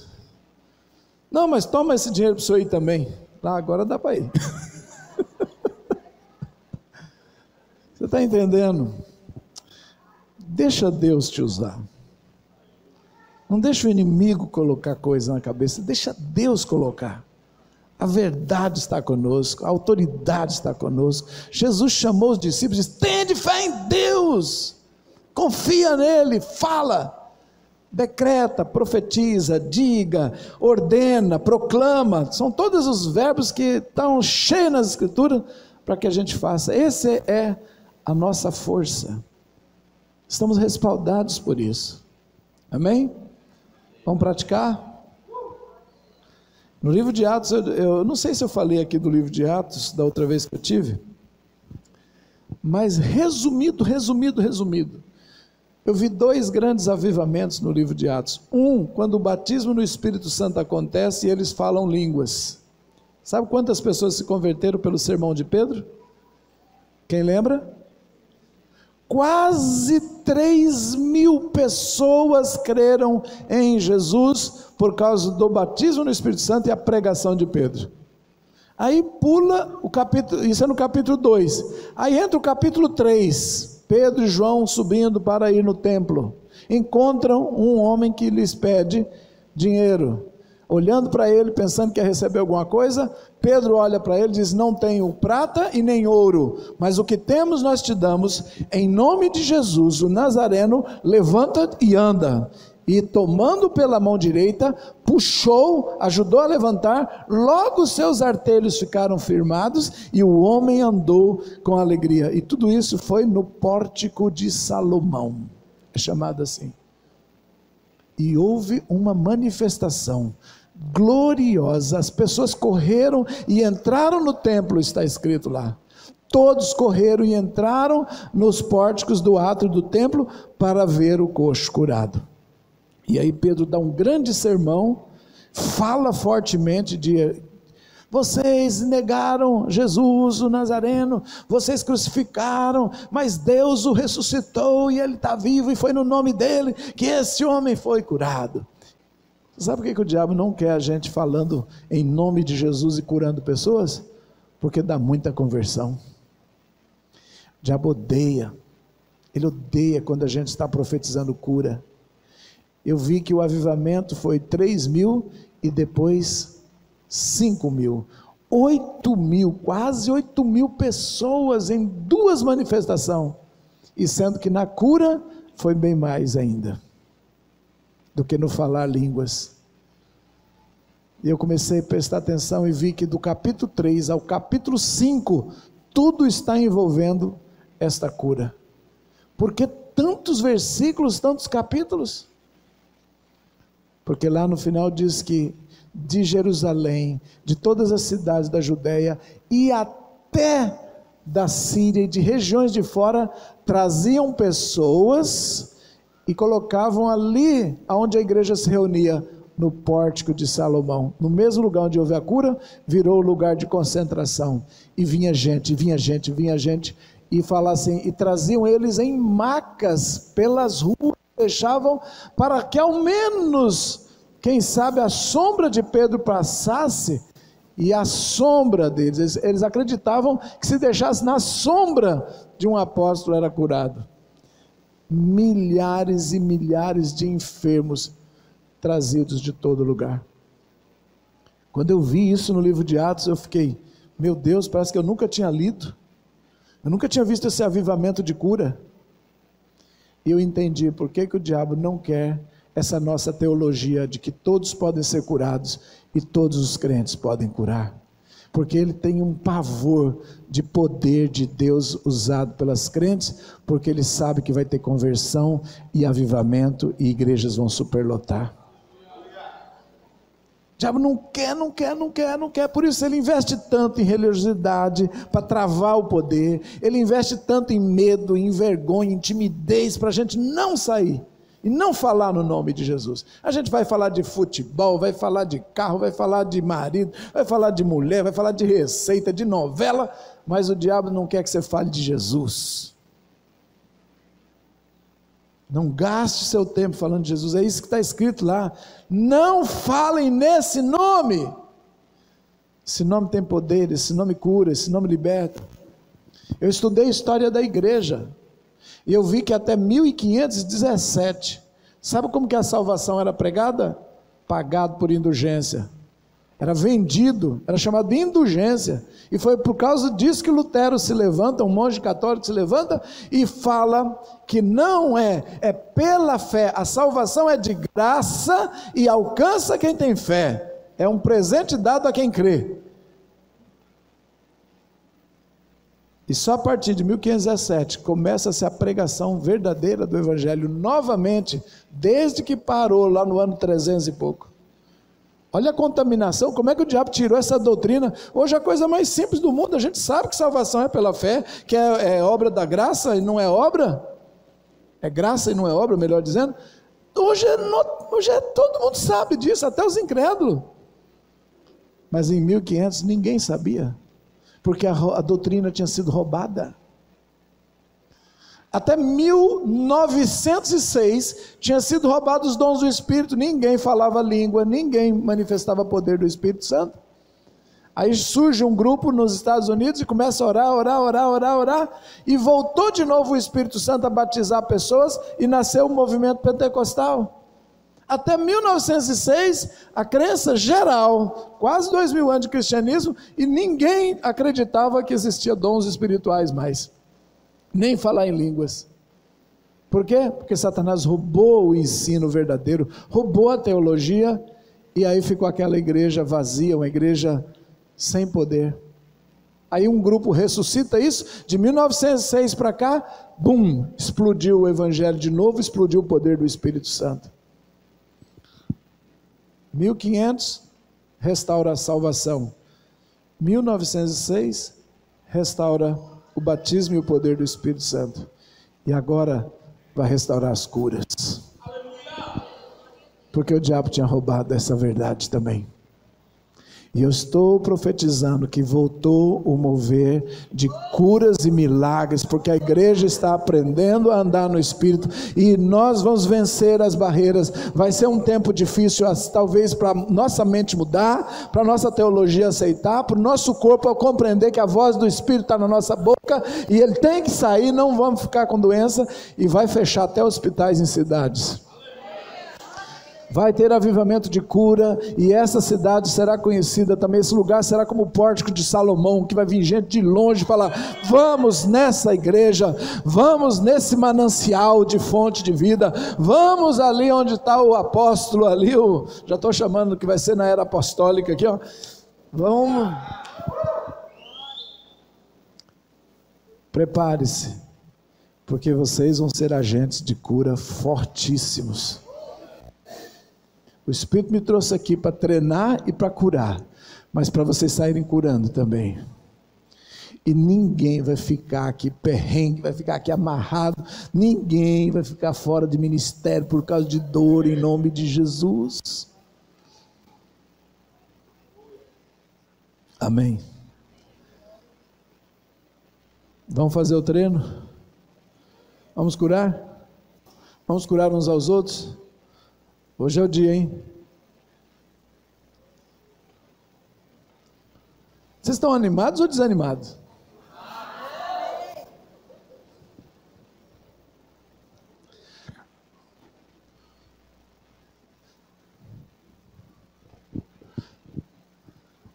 Vamos à prática. Quem precisa de cura agora? Deixa eu terminar uma última lição. Eu sei que vocês precisam, pode vir já. Eu aprendi lá em Marcos capítulo 5, o momento em que a cura acontece. Isso é muito importante também. O momento. Qual é o momento que a cura acontece? Deus já fez ela no passado. O sacrifício de Jesus já está pronto. As chibatadas ele já levou. Está tudo derramado, está parado. Só para você chegar. Qual é o momento que acontece? A maioria das pessoas estão pensando: quando Deus quiser. É espiritual, é bonito, mas não é bíblico. Porque ele já quis e ele já fez. Então a gente precisa tomar decisão. Que hora nós vamos pegar? Que hora eu vou crer? Que hora eu vou falar? E o que eu vou fazer para agir? Quando eu disse isso a Sara, a menina que eu te contei, ela disse: entendi, tem que ter um momento em que eu decida sobre esse assunto. Foi para casa e disse: é agora. E tacou os remédios tudo no lixo. E foi deitar. E o problema, você sabe, era respiratório. Se não tivesse o remedinho do lado ali, ó. Mas acordou curada, porque ela decidiu. Eu estava lendo Marcos capítulo 5, e Jairo, o chefe da sinagoga, chega para Jesus e diz: minha filha está moribunda, está prestes a morrer. Venha para a minha casa, coloque a sua mão sobre ela e ela viverá. E Jesus foi com ele, está escrito no texto. Jairo assumiu o controle da situação e determinou como a cura ia acontecer. Como seria? Jesus indo na minha casa e pontando a mão. Porque ele creu nisso? Sei lá. Porque talvez os judeus foram ensinados que a imposição de mãos é importante, e para impor a mão a pessoa tem que estar perto. Mas o centurião romano disse: não precisa vir na minha casa, basta enviar uma palavra, porque eu sou homem de autoridade e reconheço. Quando eu digo a um soldado vai, ele vai, quando eu digo a outro faz, ele faz, e o Senhor também tem autoridade, basta uma palavra e meu servo ficará curado. Qual era a diferença entre os dois?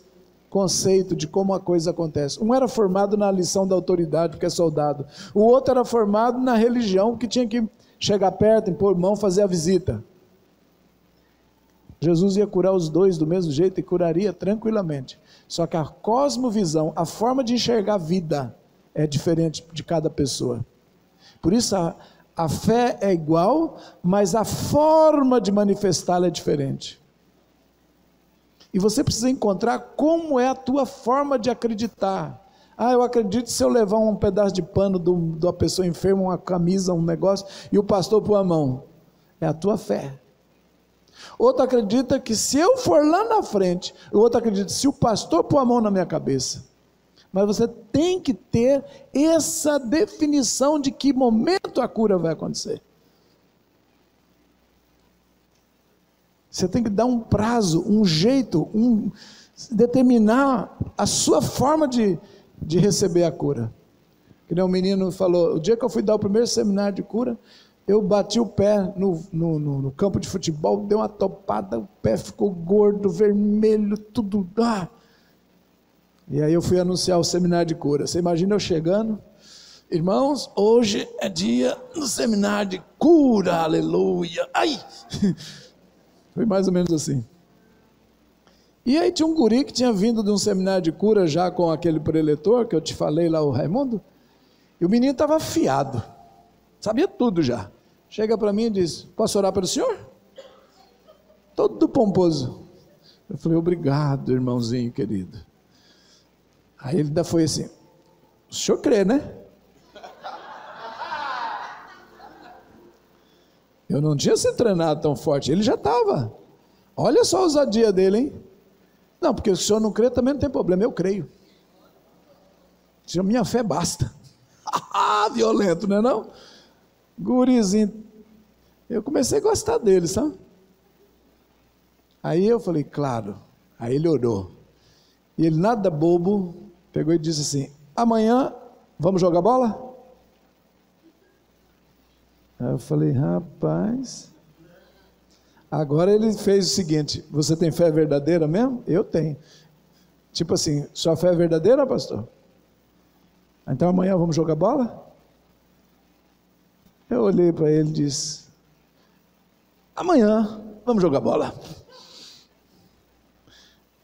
E ele ficou esperando na beira do campo, atrevido. E eu peguei o tênis, levei, porque eu não aguentava calçar. Calcei um, botei o outro, apertei só um pouquinho, porque não dava dano mesmo para apertar, pé inchado, dolorido. Dia seguinte, não tinha mudado nada o quadro, hein? Escuta aí, esse testemunho é para você aí. Aí eu entrei em campo. Diz, estou curado. Jesus já levou. Fiz tudo certinho a lição de casa. Primeira bola que veio, eu vou meter o pé nela e bati.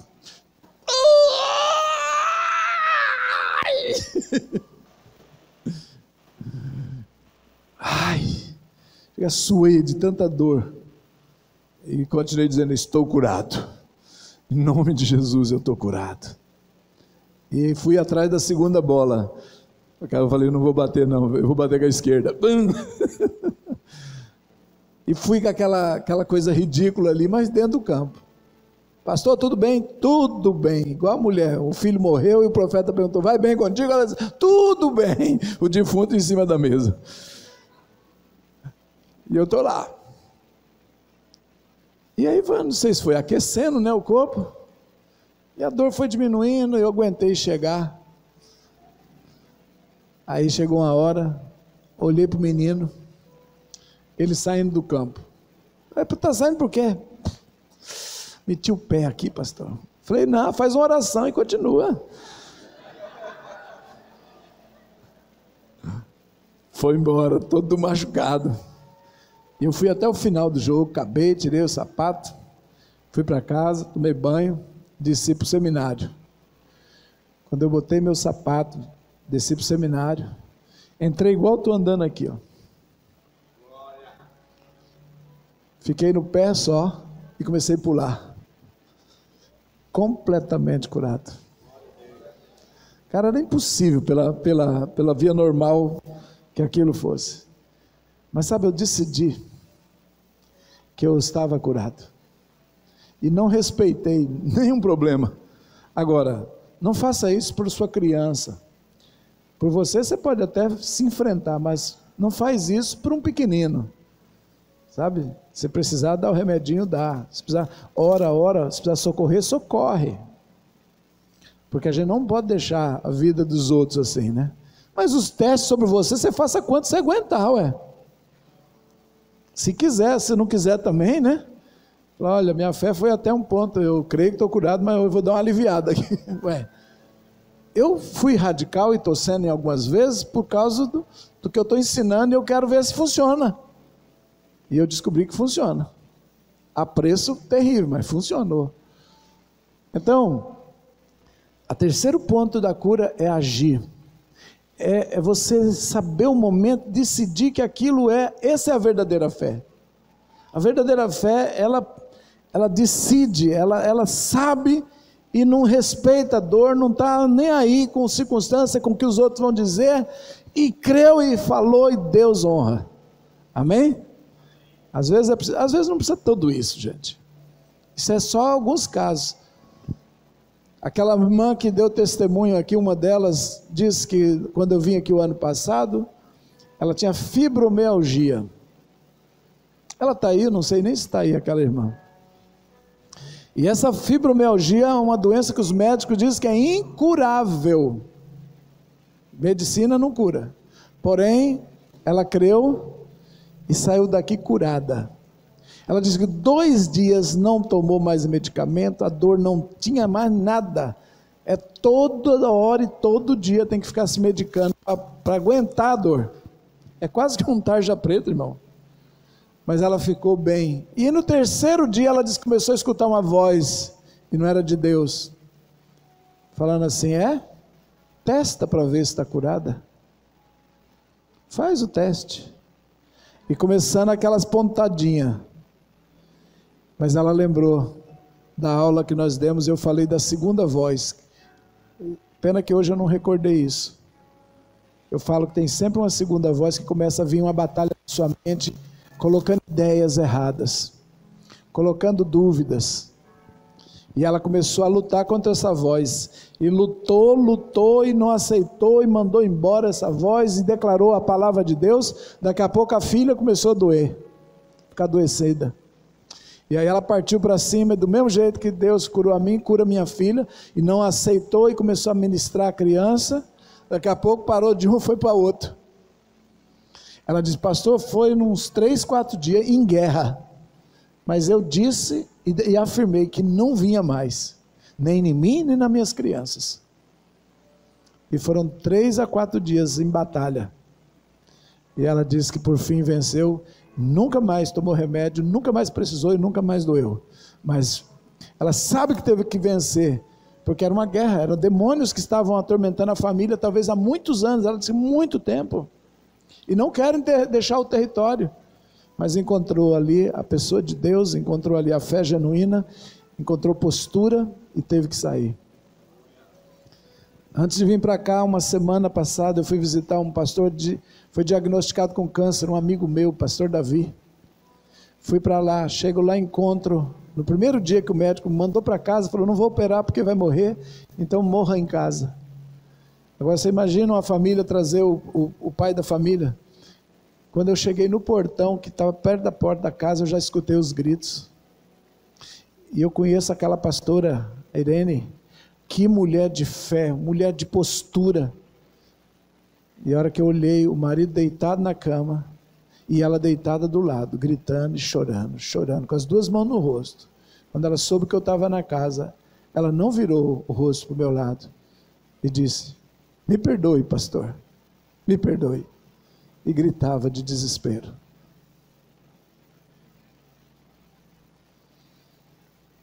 Eu cheguei do lado do corpo praticamente, né? Porque o homem desenganado, respirando tumor dentro do cérebro. Eu tomei autoridade, coloquei as mãos sobre a cabeça dele, me ungi com óleo, melei aquela cabeça e fiz até com uma certa agressividade. Depois eu fiquei um pouco acanhado, falei, nossa Deus, eu estou pondo as mãos com tanta força. E disse, em nome de Jesus, Satanás, espírito de enfermidade, saia daqui, espírito da morte. Você não levará esse homem. Davi, você viverá. E ministrei. E ela começou a escutar isso. E começou a mudar dentro dela. Aí reuni a família e deu um seminário em 40 minutos. Deu um seminário de cura para eles, que eles nunca tinham ouvido. Porque eles não são do nosso ministério. Já tem anos que eles foram. E aí eles escutaram, e ela saiu da cama, veio para a sala e ficou escutando. E quando eu falei da voz satânica que fica perturbando, que fica colocando argumento, que fica... aquilo tortura a gente com tanta angústia, com tanto pessimismo. Ela olhou assim e falou, a tarde inteira eu escutei isso, pastor. Só negativismo. Eu falei, se Deus quisesse levar esse homem, a voz de Deus tinha conversado contigo, tinha te acalmado e tinha te explicado. Mas como não é tempo e é Satanás. Vamos levantar. Essa mulher virou uma leoa. E ontem ela postou no grupo, o marido andando dentro de casa, comendo, lembrando das coisas, conversando. Mas ela disse, pastor, teve um dia que ele caiu no banheiro, e eu comecei a orar, e Jesus falou comigo, seja agressiva, que senão você perde a batalha. E ela então diz, Senhor Jesus, unge as minhas mãos, levantou as duas mãos dentro do banheiro assim, porque ela não tinha força para levantar o marido mesmo. Não, falou, não vou apavorar minha casa, eu não vou sair acordando o povo. Levantou as mãos e disse, então Senhor, me unge para eu ser agressiva, para eu saber orar, para eu depender do teu espírito. E começou a dizer, Davi, levanta, espírito maligno, sai daqui, morte, não toca nele, vida, entra. O homem acordou assim. Ela disse, levanta, e foi ajudando eles ainda meio fraco, e foi caminhando para a cama e dizer, o que aconteceu, ele não sabe nem que está com câncer, coitado, porque está apagando a memória, mas já começou a recordar tudo. A terceira vez que eu fui visitá-lo essa semana, ele me viu na porta de longe, ele disse, oh, meu amigo chegou, e começou a chorar. Eu disse, me reconheceu, já vim 2 vezes aqui, você não me reconheceu, essa é a terceira vez.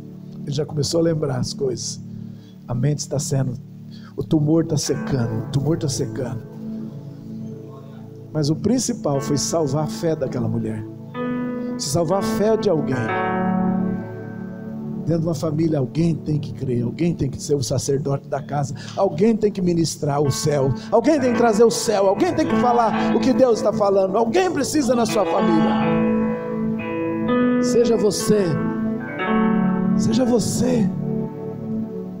começa a dar ordem. Esse corpo, essas dores não são tuas, Ele já levou as nossas dores, está escrito. Ou isso é mentira, ou ou a gente crê nisso, ou a gente vai sofrer. Tem coisas que são rápidas para sair da nossa vida dos males, mas tem coisas que exigem postura de guerra, irmãos. Tem coisa que é luta, tem coisa que é fácil, mas tem coisa que é demorada, tem coisa que basta uma ordem só. E Deus sabe quando a gente ministrou com fé. Deus sabe a hora que a gente solta a palavra da fé. E é nessa hora que a nossa palavra sai cheia de poder. Já passei muita situação em que eu tive que soltar essa palavra. Teve situações em que eu fui ridicularizado numa cidade, irmãos. Deus falou, vai na casa do presidente dos pastores daquela cidade, fala para ele não apoiar aquele homem que ele está apoiando para prefeito, porque aquele homem é feiticeiro. E eu não quero que a minha igreja se envolva com ele. Eu fui lá na casa desse pastor presidente de pastores daquela cidade. Meu Deus, deu uma confusão terrível. Você está pensando que você é o quê? Você vem aqui o quê? Você nem é daqui, rapaz. Que autoridade é você aqui? Eu disse: pastor, pelo amor de Deus, eu só vim trazer um recado. Se eu soubesse que eu ia ser recebido assim, eu não vinha. Eu estou em obediência. Rapaz, a mulher do cara saiu com um pedaço de pau assim. Ainda bem que eu levei 2 pastores para servir de testemunha. E todos eram da cidade. Eles ficaram horrorizados. Esse é o nosso pastor presidente que preside a nossa cidade. Babando do lado assim. Parecia que eu era um endemoniado, que ele queria expulsar o demônio de mim. E eu pensando o mesmo dele, né? Claro. Eu fui embora. Eu fiquei com tanta bronca assim que eu falei: meu Deus, que o Senhor me mandou? Que situação terrível foi essa? A hora que eu estou saindo dessa cidade, eu lembrei que Jesus fala que quando não é bem recebido, a gente pega o pó, bate o sapato, né? E eu falei: eu vou acabar com isso agora. Eu vou amaldiçoar essa cidade. Olha só. Pensei. Estou saindo daqui ferido demais. Mas Jesus é bom, né? Não deixa não. A hora que eu estava para fazer isso, bem na fronteira, na divisa, entre Mogi das Cruzes e Suzano. Aí eu lembrei que tem um amigo meu, um profeta que tremendo. Foi ele que falou que Deus me mandou lá. Eu falei: eu vou lá na casa do profeta, e ele mora nessa cidade. Então, se eu amaldiçoar, eu vou amaldiçoar ele também, a cidade dele, o coitado. Aí voltei lá e falei: mano do céu, que pepino que você me arrumou. Você me dá uma palavra profética dessa para eu ir conversar com aquele homem. Estou voltando agora todo machucado. Aí ele deu uma risada. Ele falou: nem sempre é fácil, profeta. Eu falei: por favor, ora e consulta a Deus por mim aí. O que está acontecendo? Aí ele consultou o Senhor e falou com o Senhor. E o Senhor mandou dizer para mim: agora eles vão te respeitar, porque foram várias testemunhas, e eu estou te enviando nessa cidade para unir os pastores há muito tempo, e esses falam mal de ti. Agora, com a mudança que vai acontecer, com o candidato dele perdendo, e o que você falou vai ganhar, então ele vai olhar para você e vai respeitá-lo. Foi por isso que eu te enviei lá. Só que tem uma coisa, Léo, ele disse: só vai ganhar o candidato que você decidir com a sua fé. Se você tiver fé, você faz ele ganhar. Se você não tiver, você não vai conseguir. Eu disse: não me passe essa responsabilidade não, Senhor. Fica com o Senhor. Mas ele estava me treinando, há muitos anos, vem me treinando para entender como é que funciona o mundo do Espírito. Eu disse: Senhor, como eu vou conseguir isso? Ele disse: creia. Aí ele me explicou. Ele disse: Léo, quando uma palavra com fé é solta, é um míssil, é como uma flecha, uma bomba. Depende da fé que ela é soltada, ela vai atravessar tudo e vai cumprir. Os demônios seguram as palavras para que ela não tenha cumprimento. Eles ficam assim, ó, um na frente, outro atrás, é como uma fila. Cada um tipo de espírito vai segurar. E quando você solta a palavra da fé, eles vão impedindo o acontecimento. Se a fé é inconsistente, é fraca, a palavra sai sem peso, ela sai vazia, ela sai, quem sabe, sim, talvez seja, Deus, faz isso. Ela sai assim, rala. 2, 3 deles já segura, ela caiu, não chega no alvo. Agora, quando você crê e fala com fé, ela vai como um míssil e atravessa todos esses demônios. Nenhum espírito, nem de incredulidade, nem de atraso, nem espírito de confusão, porque vai tanta gente, põe tanta confusão, às vezes a gente fala uma coisa, dá tanta confusão, é porque eles vão tentando tirar para que a palavra não se cumpra, o projeto não aconteça. Entra espírito de confusão, entra espírito de incredulidade, entra espírito de jogar facção, jogar um contra o outro, e vai, só para não dar certo aquilo que foi decretado pelo Senhor. Está entendendo com que você luta? Então, eu saí daquela cidade e falei: e agora, Jesus? Será que eu tenho fé para eleger um homem? Fé para colocar o que o Senhor quer? Não tive dúvida. O que eu fiz? Pedi ajuda. Os universitários, os crentes, os intercessores. Contei para a igreja e falei: essa noite, hoje é dia de eleição. No dia anterior nós começamos. Orar para fazer o combustível para soltar a palavra. Na hora que eu tivesse certeza, eu ia soltar. Aí em dado momento eu soltei, pá, e dei aquela palavra: fulano, o Senhor é contra, o Senhor não quer o que está nesse homem ganhando, caia por terra. E disse, dei a palavra em favor daquele que Deus queria, mas com tanta fé, eu acho que fez um rombo nos irmãos, tudo isso, sabe? E aí, cultuando e pedindo para um, fica no rádio aí vendo a apuração. Na hora que deu o resultado, que aquele que eu disse que tinha que ganhar, que Deus mandou, ganhou. Meu Deus do céu, eu não sei se eu dei tanta glória a Deus naquele culto, eu nem conheço o homem direito, nem sei porquê.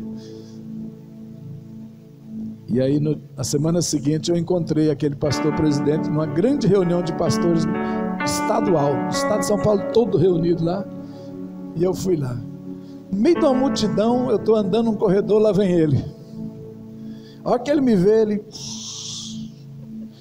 entra por um outro corredor, e eu, ô fulano, paz do Senhor.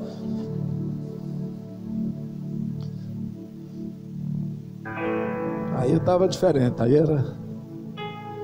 ele olhou para mim, nunca mais eu me meto com política. Era dizer, me perdoe, né, pastor?